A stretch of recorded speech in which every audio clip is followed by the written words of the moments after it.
Gruesome Magazine. Hello, once again, and welcome to the Heroes and Droids edition of Gruesome Magazine, where we go into Star Wars, action, Disney, and superhero movies whenever we feel like it. And we are going to be doing that with Ahsoka, and we're doing Ahsoka episode 5 tonight. We did episodes 1 and 2 a couple of weeks back. They debuted on the same night, right? And then a couple of weeks later, we did the next two. But episode 5 has something special going on, so we're doing it by itself. And this is going to be a great episode. I am your host, Doc Rotten, and joining me tonight are my co-hosts, starting off with the one and only Slattman, Chris Slattery. How you doing, sir? Good. How are you, Doc? I'm doing good. You see any Clone Wars and Rebels kind of action coming in your way this week? No, I've already watched it this week. Maybe next week. There you go. True. Getting me on my words. All right. Also joining us this week, international cosplay queen and podcasting rock star, the one and only Vanessa Vader. Vanessa, how you doing? Good. I'm feeling like I'm walking the line between the light side and the dark side this week. Nah, you're all dark side. Come on. Yeah, we know like you well enough. He's on the shirt. I know. You are Can't dark help side. it. You're dark side. Your saber is definitely red. All right. Also joining us this week. Could be orange. Maybe is award-winning filmmaker Christopher G. Moore. How you doing, sir? Doing well. You know, there might be hope for you just yet. I lack conviction. Oh my goodness, he's just a flash in the clouds as Anakin walks by. Well, we'll get to that. We'll get to that this episode. Oh my gosh! All right, are you guys ready to talk about this? Yes. Yeah. Yes. All right. So what we're going to do is we're going to give you our first impression of the episode. That will be spoiler free. So if you haven't watched it, you can hang around for that and get our thoughts on it. And then we're going to discuss the whole episode, and we will get into the nitty gritty. There is so much good stuff to talk about. And then we'll wrap things up with our score 1 to 5 or just 5 to 5. And then we'll give you our favorite scene. And it's, there's so many scenes. We might even be able to do 2 each. I'm really seriously. All right. But first, let's take a look at the card and see what we got going on here. Let's see if I got it right this week. Ahsoka, available on Disney beginning August 22nd. That's when the first 2 episodes debuted, 2023. This is episode 5. I don't know why I have part 3. I knew I was going to mess something up, but that should say 5. Shadow Warrior. It aired September 12th. Ahsoka confronts her past while Hera and her allies undertake a rescue mission. That's pretty good, right, Slattman? Written and directed by Dave Filoni, based on Star Wars by George Lucas. The cast includes Rosario, Dawson, Natasha, Bordizzo. Bordizzo? How do you say that, Vanessa? Bordizzo? Bordizzo, I think that's right. Yeah, perfect. Mary Elizabeth Winstead and her orange pants. Ray Stevenson, that was for Christopher, by the way. Ivanna, and Inosanto. I have to say that slow. David Tennant, Whitten, Paul, Sun-Hyung Lee, Hayden Christensen, Ariana Greenblatt, and Genevieve O'Reilly. And of course, if you're looking at the poster, that gives a little bit away, but oh my, you need to know. That is so awesome. All right, let's get our first impression, starting off with the one and only Slattman. Sir, did you even like this episode? Yeah. Oh my gosh. I say one thing, one criticism thing, and y'all are just like, you hater. I didn't even hear the criticism. I can't even. I loved this episode. I thought it was fantastic. It was, well, I guess it's not really a spoiler that Hayden's in it, so I can talk about that freely. Yes. To an extent. He was in the last shot of the episode before this, so it's not no surprise. It was kind of surreal seeing him, and Lucas ILM de-aging. It's pretty good. It's pretty good now. I will say that, Frighteningly so, almost. huh? Frighteningly so, almost. Yeah. There are still some shots that you can tell that it's still CGI, but for the most part, like it's pretty spot on. I'm very impressed, actually. Yeah, I really liked it. I thought it was kind of crazy, getting some of the live action scenes that we got with Hayden. Isn't it fun? And I'm trying to be vague on purpose. And yeah, I don't know. A lot of the things I want to talk about and want to say about this episode, I can't say because we're in spoiler-free zone. So I think I'll just stop with that and just say, or I'll just finish by saying, I really liked it. It's really good. Holy crap, Hayden Christensen. Holy crap, feels. And I don't know, Chopper's the best. Chopper is the best. Oh my gosh, he even protects young Jason. That's awesome. From what? Nothing really, but he tried. All right, Vanessa Vader.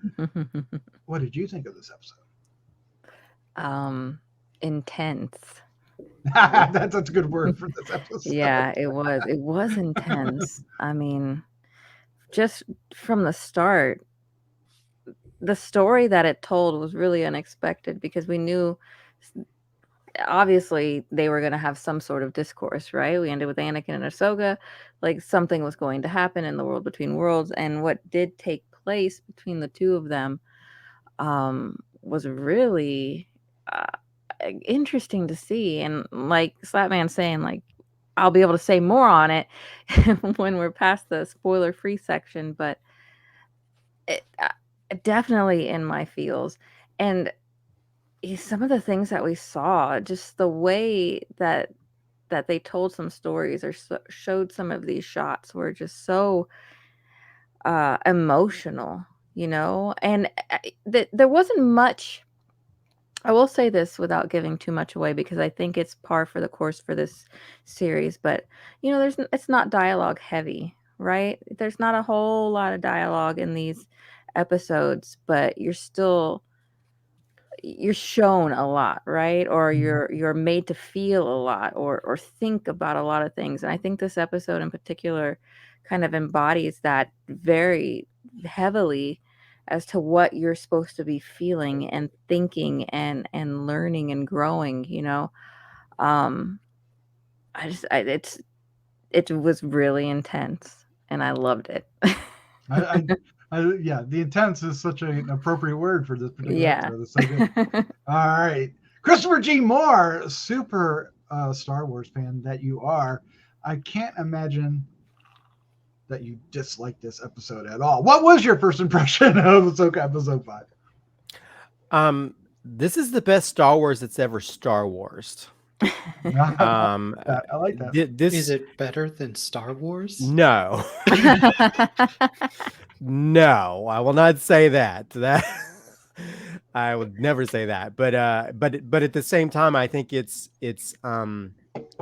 this is a culmination of so many different elements of the different Star Wars stories. There's a meeting of the original trilogy. There's a meeting of the prequel stuff. There's a meeting of both Rebels and the Clone Wars. There's this, and it comes to a crossroads where all these things come together in a way that the only disappointing thing I can say about this is this was not released as a movie, because this episode is one of the most cinematic things that's ever happened on any of the Disney Plus Star Wars shows. And it has, I think, Hayden Christensen's best acting performance of any of the prequels. It also, without giving too much away, it also it also shows a really powerful image of, like, because when we watched the Clone Wars, Ahsoka was very young, but we see it as a cartoon. But when you see that in live action and you see how young she was and how young Anakin was, it puts it in a different perspective. It's really kind of jarring In a good way. In a good way, but at the same time, you realize the kind of position that Anakin put her in at a very young age. And you don't see that as much as in the cartoons because it's a cartoon, but just seeing this young girl is crazy. And this, the music and how they incorporate elements of the original Star Wars themes, like the Force theme, but they also add their own little thing. There's some most beautiful music I think that's been in any of the Star Wars shows so far. It you know, and there's like callbacks to different things. There's Easter eggs to different things. And it also pays tribute to both Dune and Lord of the Rings without giving too much away. Okay.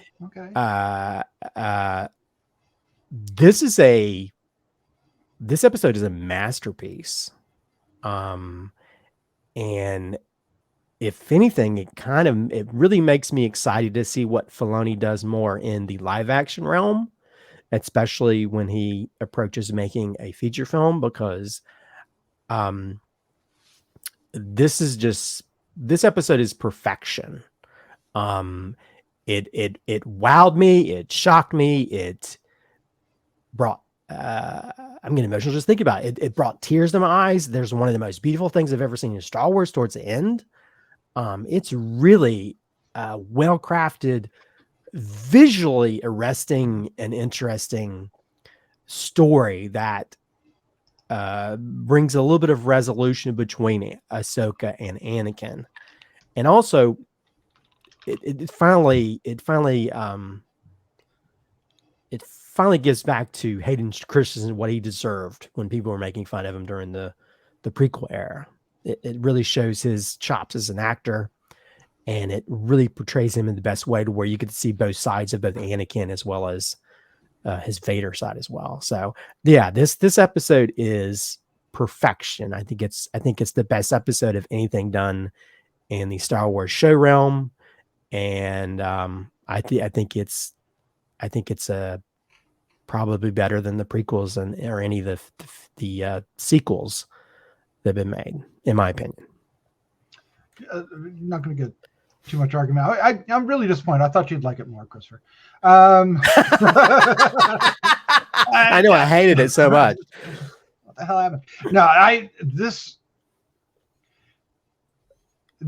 was amazing. It really was. I mean, it's under an hour, but it is truly cinematic, like you said, and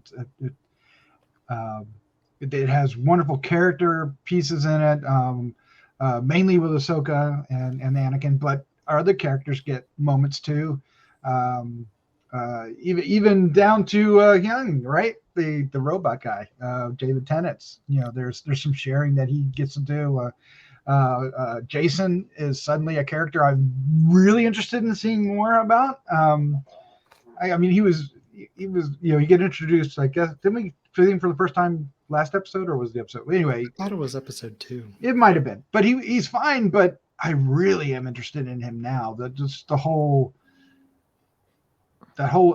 a scene with him on the edge of the cliff when we last saw Ahsoka before she got knocked off in the last episode. That is just really solidifies what that character is. I really enjoyed this episode so much. Rosario Dawson is incredible. She really has personified this character more than you could have hoped for.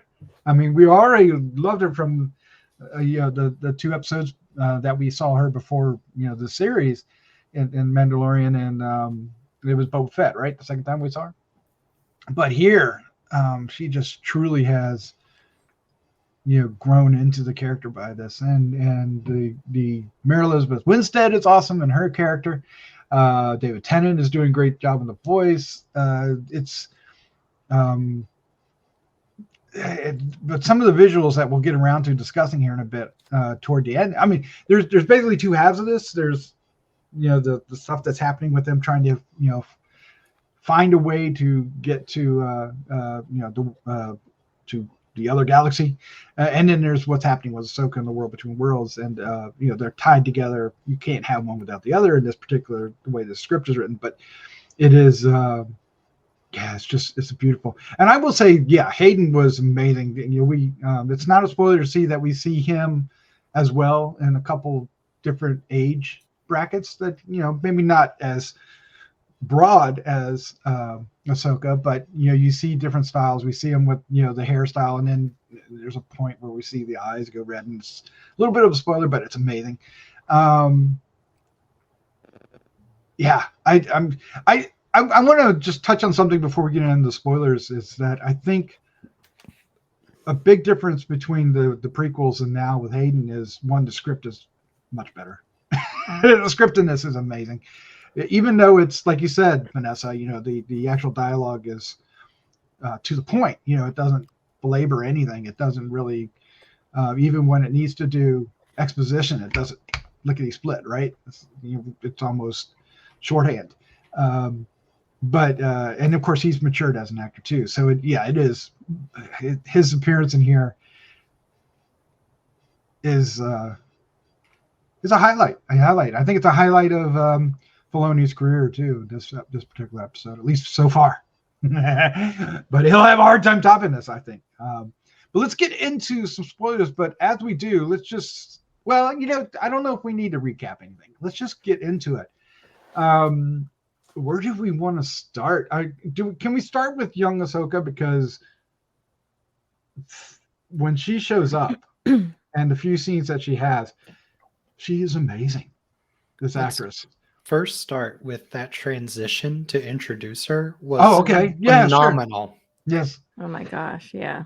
Well, I think everybody. I mean, I think I've been excited just watching TikToks of these people like rewatching certain scenes, and say because when she drops and she gets up and it's like, oh my God, it's little Ahsoka. Yes. Yeah. And just to see that version, like I mentioned, you don't really grasp the fact that this is like some 13 or 14-year-old girl who's fighting in wars.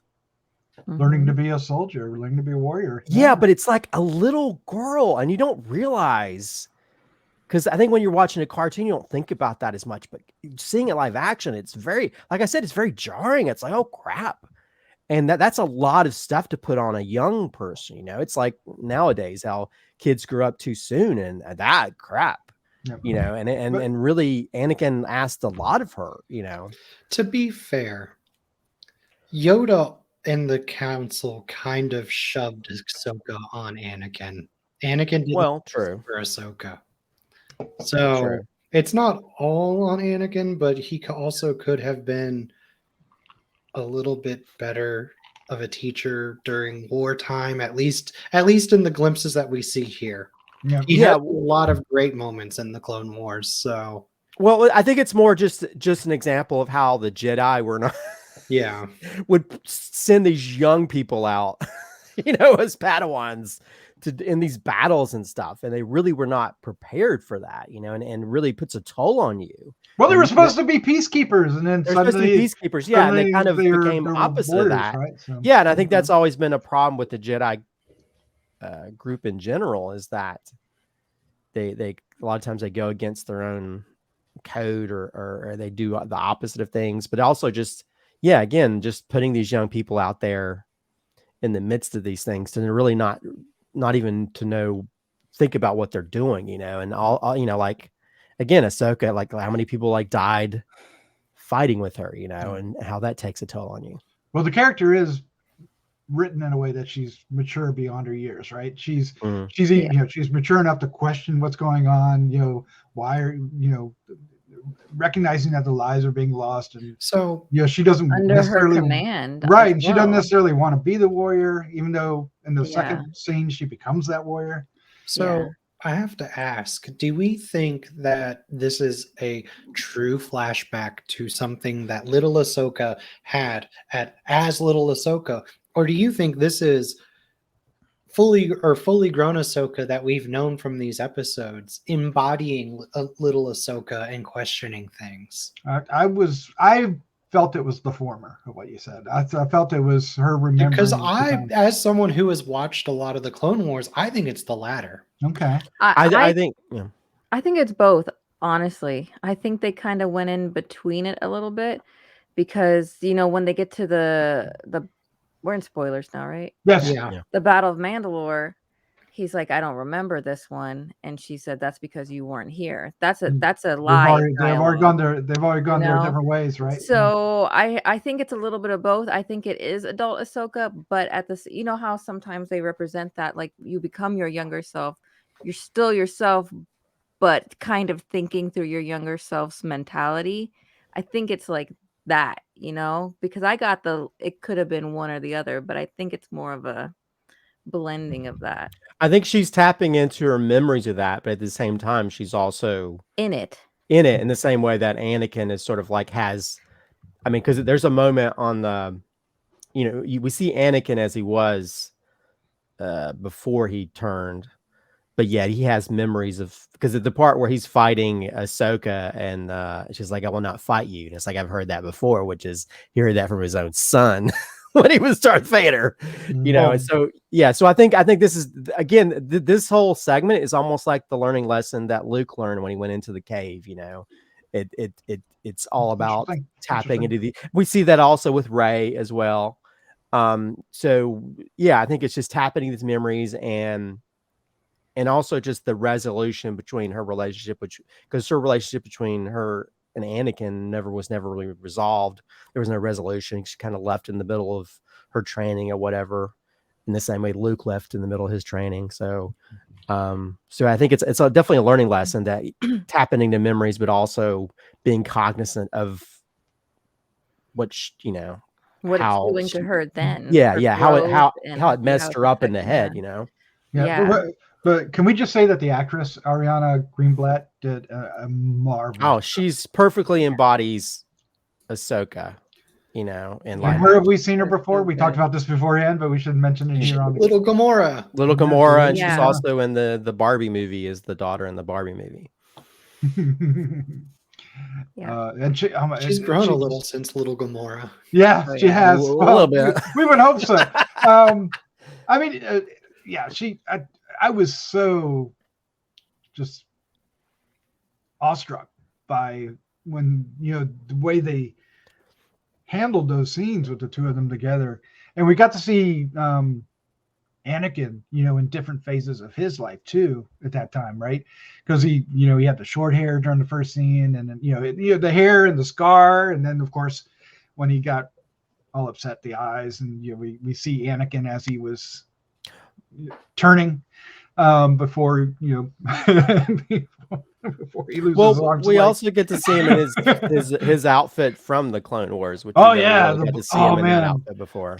Kill me. That looks so good. Oh my gosh, it's so good. So you can just see Darth Vader there, even though he's not there, right? Well, and then he I know Slattman knows this because he's watched this so much too, but like when they're having that dialogue and he makes that joke and he's like, what do you want me to do? Like be meaner or something? Like that is so, Snips and Sky Guy. Like that is so them. And the way that it felt, it was like watching the cartoon. Like, like you were saying, it felt Hayden just like embodied that character so much in that moment. It was crazy. I will say though that it felt like it got deeper than the cartoon ever got. Oh yeah, is that because of live action, or is that just the way? I think it's probably a little bit of live action. I think it's a little bit of trying to give Hayden Christensen time to do some justice as Anakin. I also think it's partially because, we're at that point where it's like, okay, big Ahsoka, little Ahsoka body, questioning things that she was thinking, like expressing herself as the things that she was questioning as little Ahsoka, as we've discussed earlier. I think it's like, in the cartoon, it probably would have been like, question response that's quippy, oh Sky Guy, but then it got a little deeper because of that. So a lot of it has to do with the body language. We get much more body language through the actors, right? I mean, look at Hayden when he he realizes that Ahsoka wants to live, right? And he shifts back from being the dark side Anakin, right? And then Ahsoka herself, when she's like, you can see that she wants to do it, but she also doesn't. Right? She When actually got yellow eyes. Yeah. For a second flash too. Yeah, when she had the lightsaber at his throat, Yeah. she wanted to, and you just see it in her face. Beautiful. Yeah. Oh, but that first time when he switches or whatever.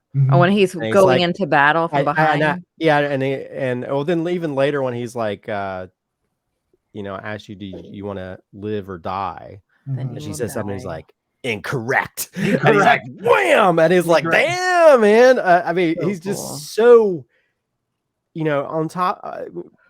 First, I think, and I think we talked about this a little bit before, Slattman, is that it does feel like that Hayden has sort of, I know he watched a lot of the Clone Wars, and so I feel like he is sort of like finding that happy area between his live action Anakin from the prequels and the Clone Wars and that version of Matt Lanter's Anakin, to where he's really leaning into that really well, and there's that. And then also just the physicality, and how his physicality changes when he kind of switches, Yep. Yeah. because when he's before, he's a little bit light, but then when he's like heavy, it's like when he's coming back, he's like, boom.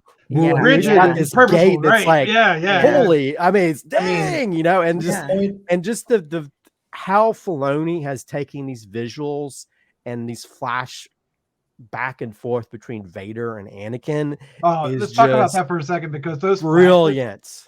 flashes, Brilliant.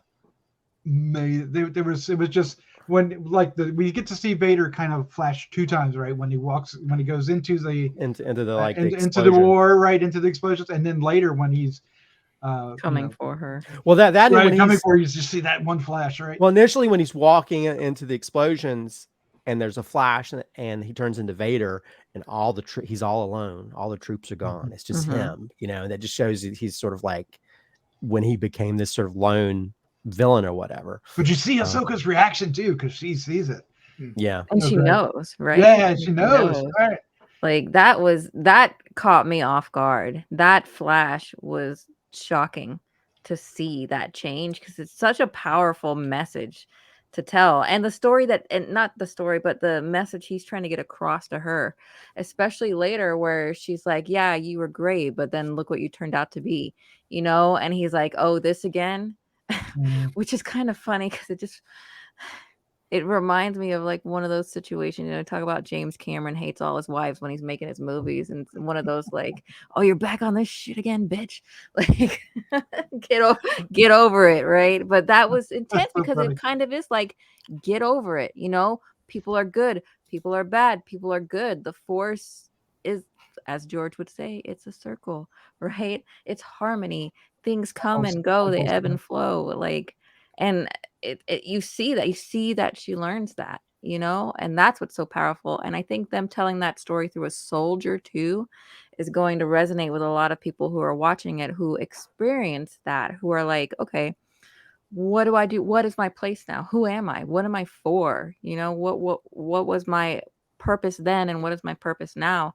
And I think that kind of this story that she told is like, well, your purpose is light. Your purpose is life, right? Do good, be good, bring good. And also just to live. If you go back and watch the lightsaber fights, just watch how their the way they use their lightsabers change. Like when Anakin changes, he actually kind of pulls a little bit of Palpatine to where he's like, he kind of jabs. And earlier on when he's fighting the young Ahsoka, she kind of does the same thing, and it kind of throws him off. That's why he twists her arm back, because she actually kind of does that too in anger or whatever. Yeah, and her lightsaber is like green at first, and then she gets the white one. So yeah, it's green because that's what she had at that I know, but visually it's just so great, right? But even just later on when he's fighting the older Ahsoka, just the different styles and how they're different fighting, and how she sort of like does her maneuver, and then she has that moment where she could turn like we talked about, but she kind of decides against it and throws it away. Yeah. Pulls a Luke. Yeah. Same thing that Luke does when he could have killed Vader. Yep. He just throws it away, which and his reaction was great. Yeah. Hayden's reaction was awesome. Yeah, that was great. Wait. Go, Chris.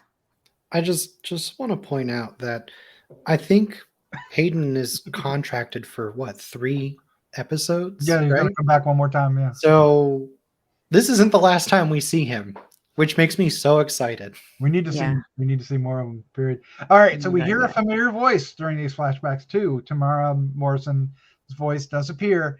Is he Rex? Is that Rex? He's listed as captain. He's not in the suit. It's just a voiceover, unfortunately. But yes, that is supposed to be Captain Rex. Okay.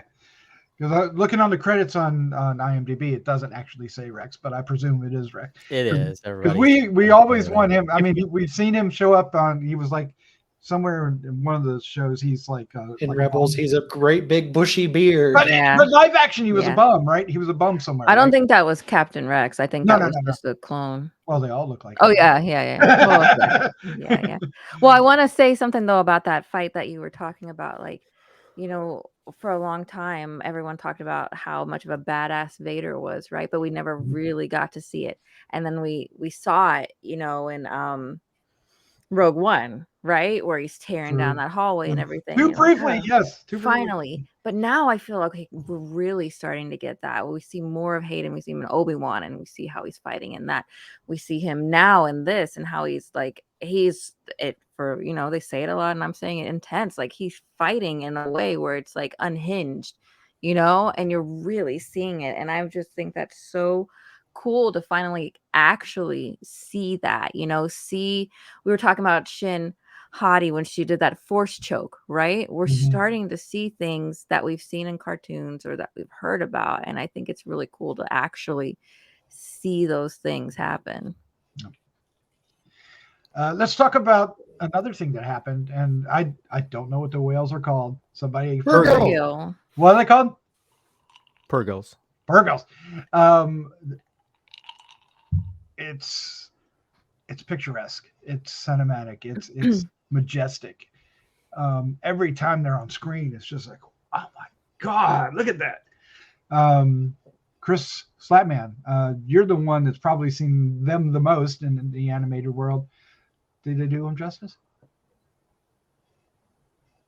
Yeah.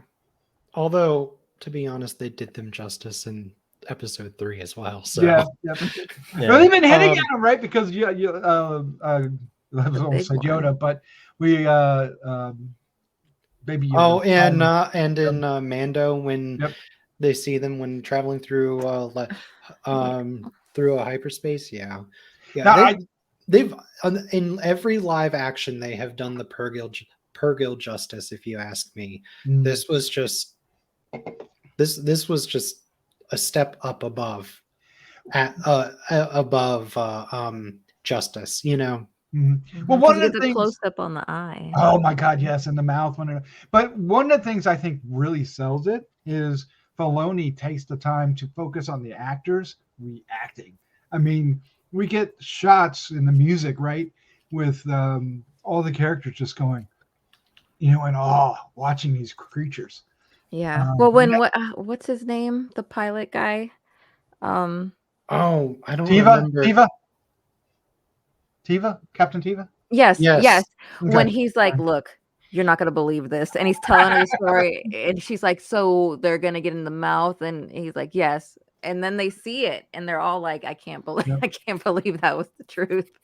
Yep. Now, remind me what because we've seen him, throughout the Filoni-verse. And he's got a lot more to do in these past couple episodes.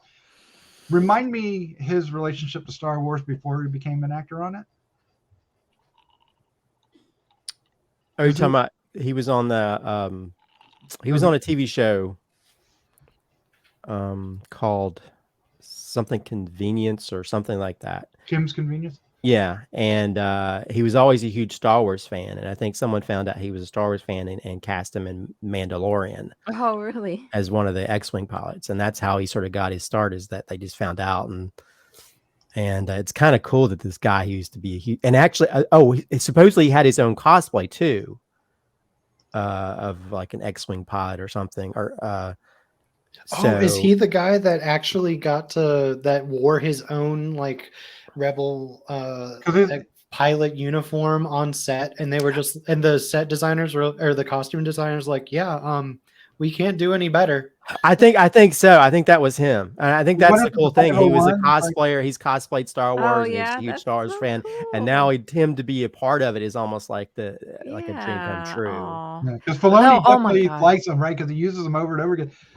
When when he's talking to Yang and Jason's, saying like, "Oh, I heard this, I did this," and he's like, "What's he talking about?"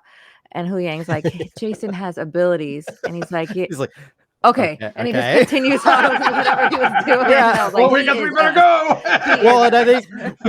I think that's the cool thing about this. This is why this is also very Star Wars. It also has elements of humor.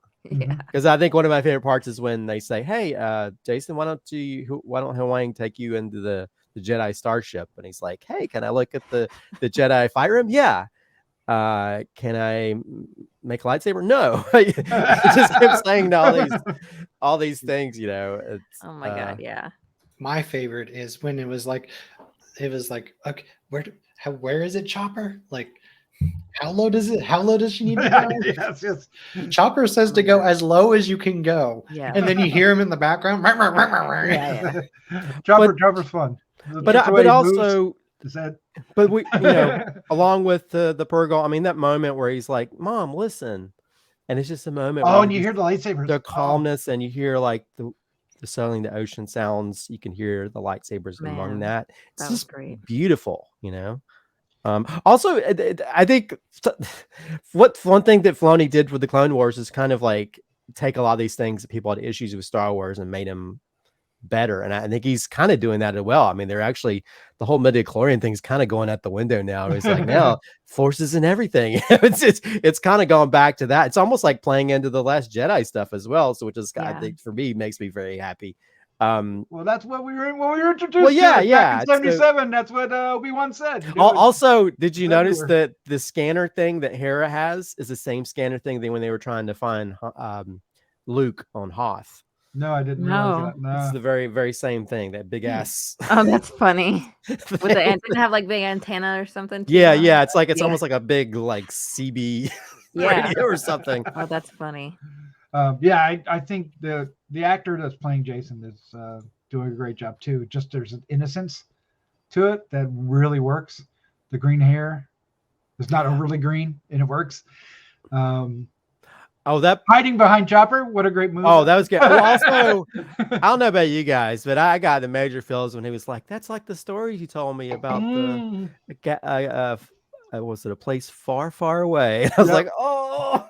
Where they took Ezra and all the bad people. Yeah. But just the far, far away, the thing that's always been in the opening thing of Star Wars, and now it's in the dialogue. It's like, oh. Now, how dare you, Filoni, make me cry? Now, I didn't know how these whales flew through space. I don't know if the cartoon illustrated it well. I mean, I've seen it, but I don't know if I realized what it was. With the hyperspace coming out of their tentacles, is that how it was in the? I've never really seen it look like that before. It was amazing. That caught me off guard a little bit. Normally they just go. I didn't. I felt like I was looking in there. I thought their tails glowed a blue when they were zooming in Rebels. Zooming like cats. Yeah, but I don't remember it opening up like that. Maybe they just like focused on its butthole for some reason. It was so effective though. I mean, when especially because there's all the the whole they call them a pod, right? There's a whole pod of them, and they're all going off except for the big one. It's a better form of gaslighting, I guess. Gas powered whales. It's cool though. It's cool to know that that's where it came from, or like that's where they say. Now, what is it? Got it from. They eat like power and then. I don't understand how they do this. Is it just because they're mystical, or do they absorb some kind of? They're force creatures. Yeah. Are they? What else? Which Tell is me why more. Tell me why more. there's- That's why there's pretty a much all you connection. need to know is that Okay. they're force creatures. Yeah. They Yeah. draw on the force to go zoom through hyperspace. Yeah. And can we say how fun the dialogue was between Ahsoka and Hyung at the time when Oh my God. he's like, do they know where they're going? I don't know. What do you mean? So- I don't know. I have no idea. I don't know. And he goes, where we can end up anywhere. Oh Yeah, my gosh. but Have you anywhere is better noticed- than nowhere. Talk about great really dialogue. shutting everybody up about her attitude and like this is not the Ahsoka that I know. All these episodes have led up, like showing you she's sad, she's depressed, she doesn't know who she is, she doesn't know what she is, she doesn't know what she wants, what is she supposed to do? And now that she was given that clarity, she's back to being sniffs again, right? Yeah. And I just Yeah. think like Filoni, obviously, like that's amazing writing. Thank you. Well, also It's so good, so good. there's been a lot of Lord of the Rings stuff throughout as well. So her becoming Ahsoka the Grey. Ahsoka. the Well, white, yeah. I mean, the costume. Ahsoka the white. Even when she yeah. dies, she's like in a cross pose. Of course. Yeah. So she's Well, Kind of hard not to be when you're human and you got your Yeah. I don't know if I Yeah, really- but I it's don't on see how purpose, that though. could be Yeah. applied to it, but I wouldn't really say, oh, it came from that. I could see how that could be applied to it. But like if you also look at her going into the water, that's her kind of the melding of the dark and the light in her, coming together. as She she's had a going choice. into the Anakin water, said she had a right? choice. She could So, live but or I think die. it's cool. I think it's cool to connect those things because It's it's all still, about yeah. the story, right? The hero's journey. I will say that the costume design is spectacular too. Like, because when she's later on, like when she's out there on top of the ship and talking to him, she looks great. And she has I don't know what it is. It's like what would you call it? Poncho. Yeah, it's like a poncho. Yeah, great. Yeah, But the it- Star Wars poncho. yeah, but the whiteness of it, that's where I guess you're getting the gray from. Just looks so great on that character. have you seen the very last scene of Rebels? The last part I saw was on the ship zooming away. That's She has the Okay. same outfit there. So there is a very, very similar outfit in Okay. the very last scene of Rebels as to what she has now after her Ahsoka the White moment. Yeah. Mhm. Mhm. So, but what's funny is that they basically recreated that scene in episode 1 of Ahsoka, maybe the biggest, or episode 2. No, episode 1, definitely episode 1. Yeah. Yeah. And actually, no, maybe it was episode 2. Either way, they recreated that scene, but they didn't do Oh, it yeah. with the white robe. Okay. It was with Ahsoka and like the dark robes instead. So Yeah. I mean, just a character like when she's banging on the window and telling him, drive on in. It's just. He's like, "Can you get inside, please?" I know. She's like, She likes being on the outside of the ship for some reason. but isn't that great when the thing opens up and she just comes walking out? I mean, it's just, oh my God, just the visuals are so well realized. Well, and- again, they definitely upped their game. I think with this series, they've definitely upped their game with the special effects and stuff. Just to be able to pull that off to where it looks great, whether it's that or even just the de-aging of Anakin, which I think was multiple de-aging. and none of it really bothered me at all. Even when I liked the Luke stuff, there was still segments and eyes and stuff. But I think it's a little bit different when you're taking somebody and you're having to rearrange a face as opposed to him, where it's they have him there. Well, they've just nailed it at this point, right? They've just honed it. Well, with that they Well. have to go. Combined with his acting too, just really, Yeah, in this moment, yeah, I'm not saying it all. In this moment, yeah. but yeah, There's this was other stuff that really doesn't- freaking good, really freaking good. It's no rubber faced Tarkin. So No, well, it has come a long way. Hasn't it? Before we get in to wrap this up and give our scores and favorite scenes, is there any element that we haven't discussed that we should? Do we cover what Jason's we force sensitive. I Okay. don't remember if we actually said it, wanted? but We touched, but touched go on ahead it, and right. go ahead and I elaborate. think it's really interesting that they're bringing this up now of all times, because I mean, we know that Luke has has his like little temple, right? And we know that Kylo Ren goes cuckoo bananas and everything goes kaput there. For Cocoa Puffs. But I'm curious if we're now going to get now that Ahsoka has had that moment of clarity, if she's going to now, after all of this is said and done, teach Jason and actually teach Sabine properly, and we're going to get a whole and that might tie into the Rey thing that they're trying to write. Yeah. It also depends on what they do with Ezra.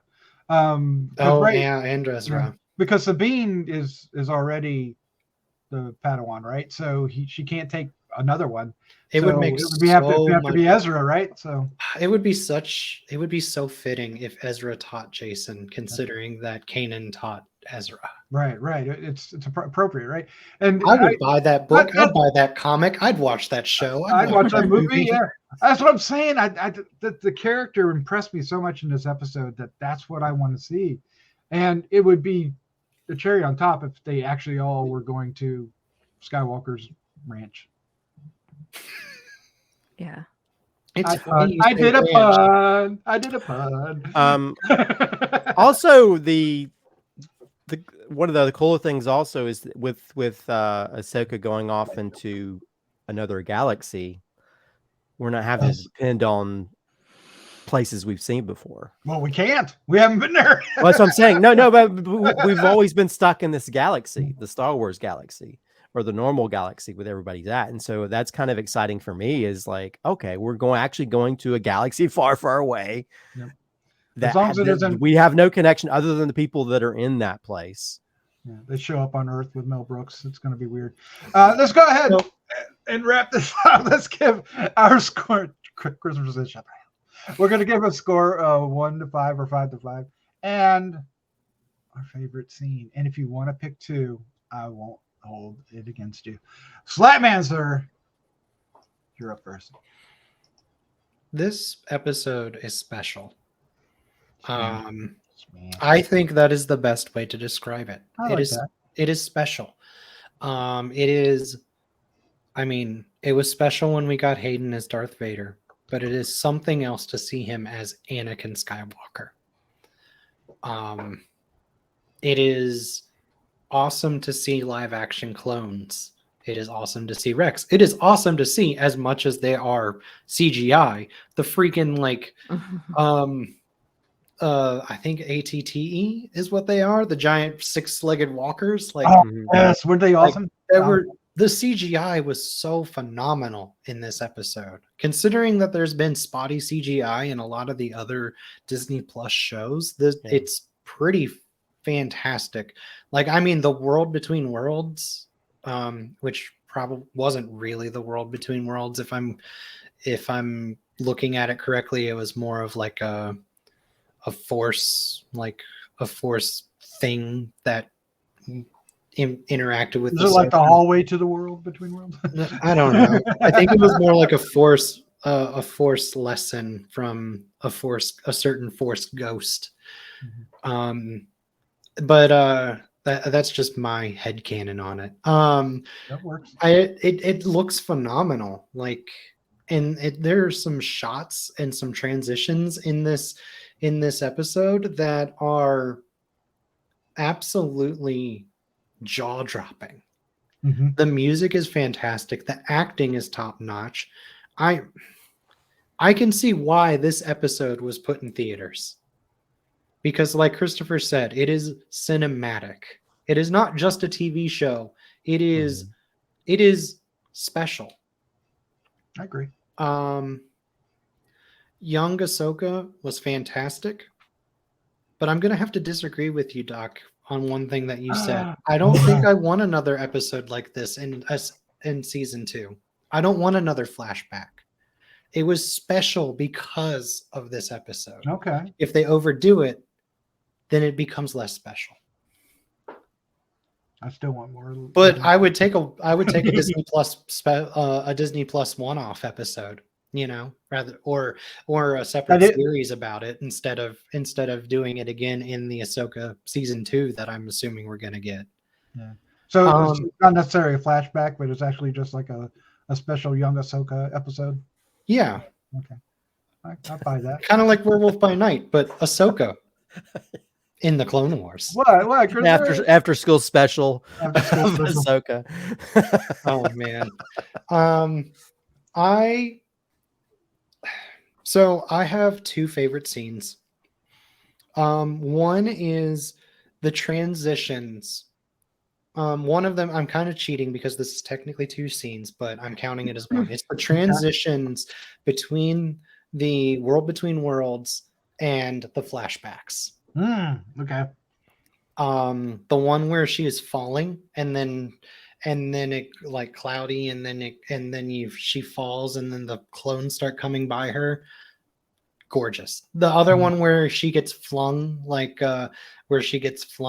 through off screen and then she lands in the World Between Worlds and then Anakin comes through the mist or the fog. Just gorgeous, beautiful. I loved those scenes. Those are great transitions. Awesome. Loved them.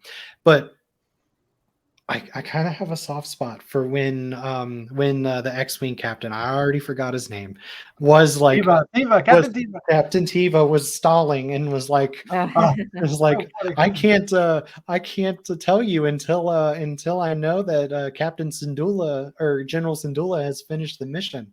Oh, but there is no mission. I respectfully disagree. Yeah. He's playing it, so you can see him thinking about it too. It's like, what do I do? There was a part where he literally rolls his eyes because of what she said. The captain said, I loved that. I loved that interaction, those scenes. That was great. I love that he says, please identify yourself. And because I didn't say it, 5. 5. Excellent. All right, Vanessa Vader. Let us have it. Wow. Yeah. I wish they had been showing it in a theater near here because it would have been great to see in the theater. This was just, it's like Slattman saying, it was special. It was very special to see Hayden Christensen like this, being Anakin and being full blown, like badass, really cool Anakin, not like whiny, prequels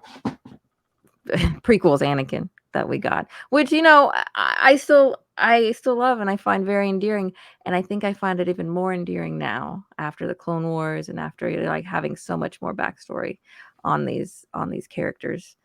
So this episode just like, ugh. I watched it twice and I want to watch it again, and it just like I just want to analyze it more and like pay more attention to certain scenes and see what I can pick out. And it's like I'll just go into it. One of my favorite scenes is that initial transition scene or flash scene where he's like flashing into Vader after they have their discussion. Yeah, it is so powerful and intense, and she's already feeling Ahsoka's already feeling like he's tainted. He's not the person that I knew, and then seeing him like that, like what he will become, it was just so intense to see. And there was something about the way that those battle scenes were shot too, that oh my god, we didn't even talk about the Mandalorians. We didn't even mention the Mandalorians even once. What the heck? The with their little Death horns. Watch. Yeah, man. Yeah.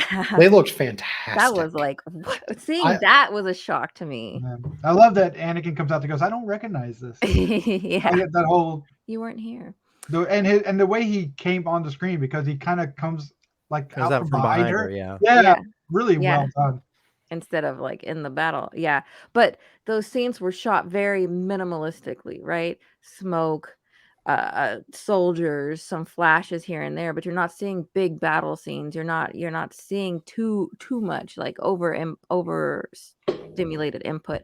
And that to me is another thing that makes it so cinematic, right? To be able to look at it through that lens and let the story tell the story, and not just have to throw so many things at you or spill so much dialogue on you. It's like you're actually feeling like you're in those moments with those people or those characters, and it's just it's just great to watch.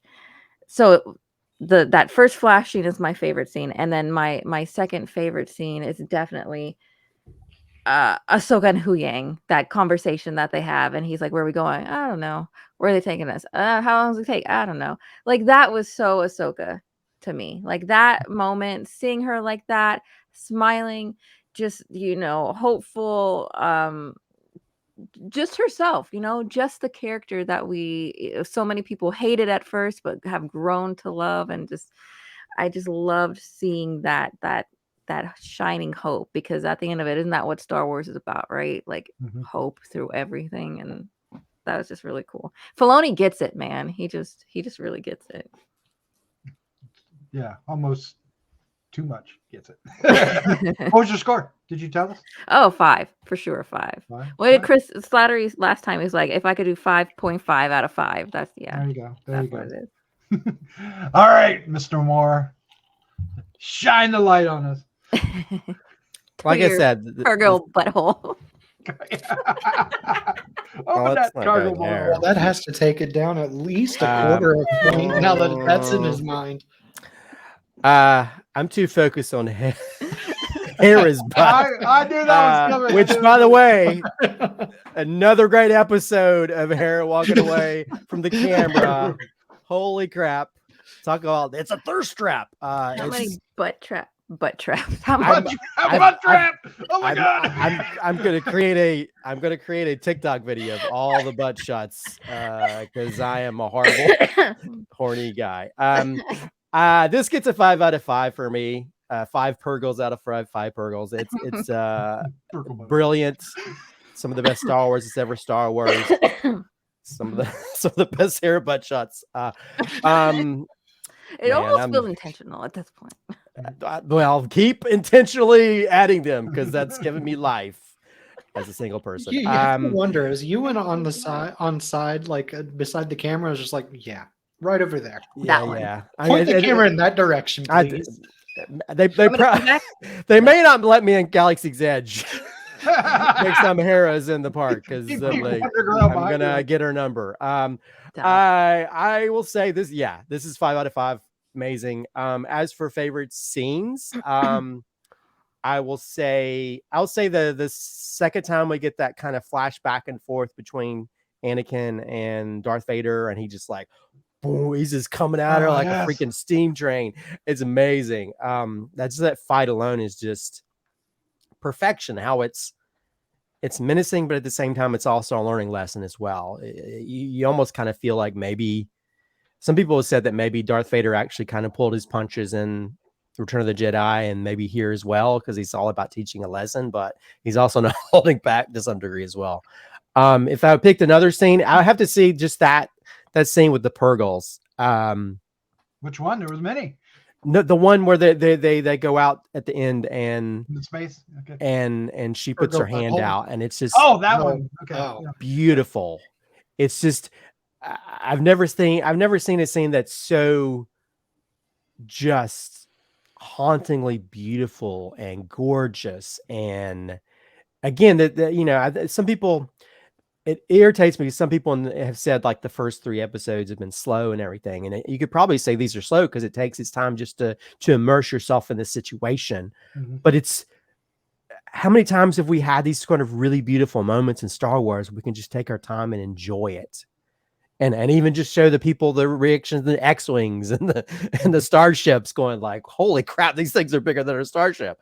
It's just beautiful. And I think, I think this is why Filoni, like we talked about, Filoni gets it. He has that same love.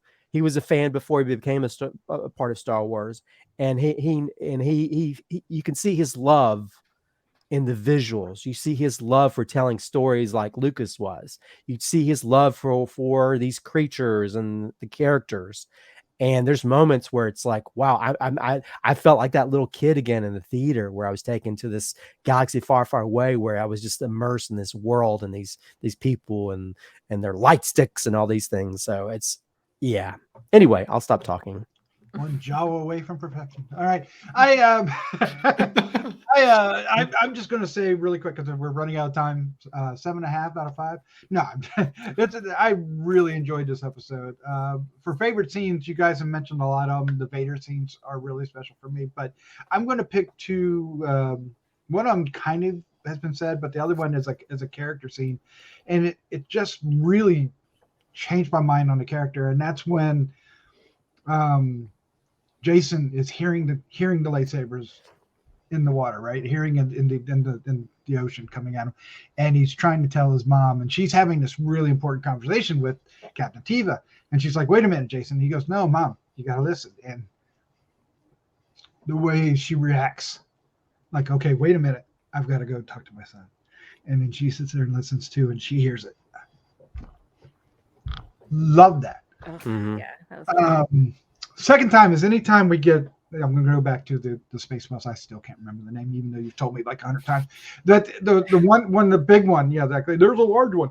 When it comes up over the ship, over the hull of the ship to the front. Oh my God! It was just the scale, right? Yeah. Just the scale. But more so, and Christopher, you were alluding to this, is when everybody's reacting to it. And what I liked was the music. That, not beyond the visuals, because the visuals are amazing, but the music and the with the characters, they let the characters, kind of just illustrate the awe of it. We get the shadows over the guys in the X-wing. We get the green guy with the eyes going, "What the hell?" It was just so wonderful. And then when they say goodbye, and they just go, they just go pew, they disappear. And the bright light on Ahsoka's face when they jump to light speed, she's just like, she's casual. Yeah. They got that body language going on. So that's it. I got a little emotional about that. I just really love those moments. Yeah. And even we get the "May the Force be with you." Yes. Thank you. Thank you. Just again, it's just all the elements that make Star Wars is in this episode. Yep. And it's a love letter to all of it.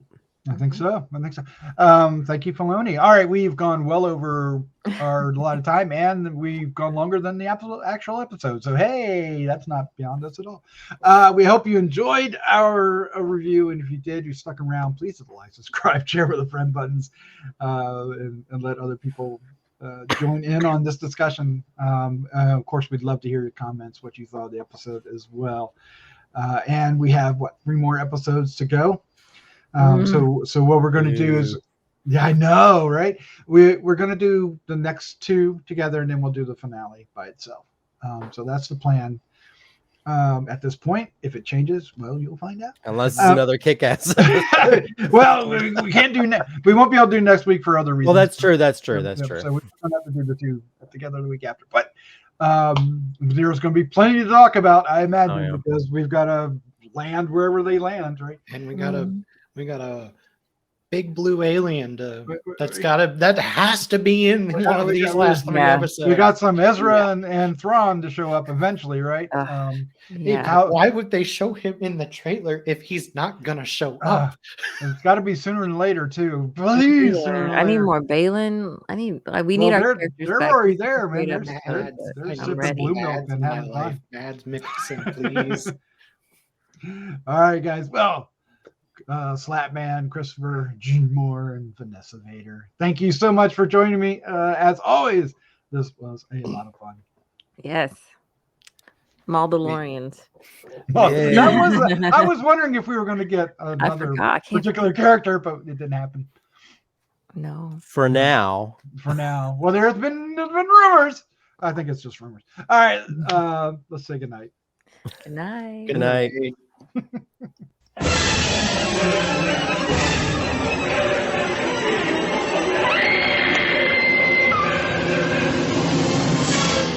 Gruesome Magazine.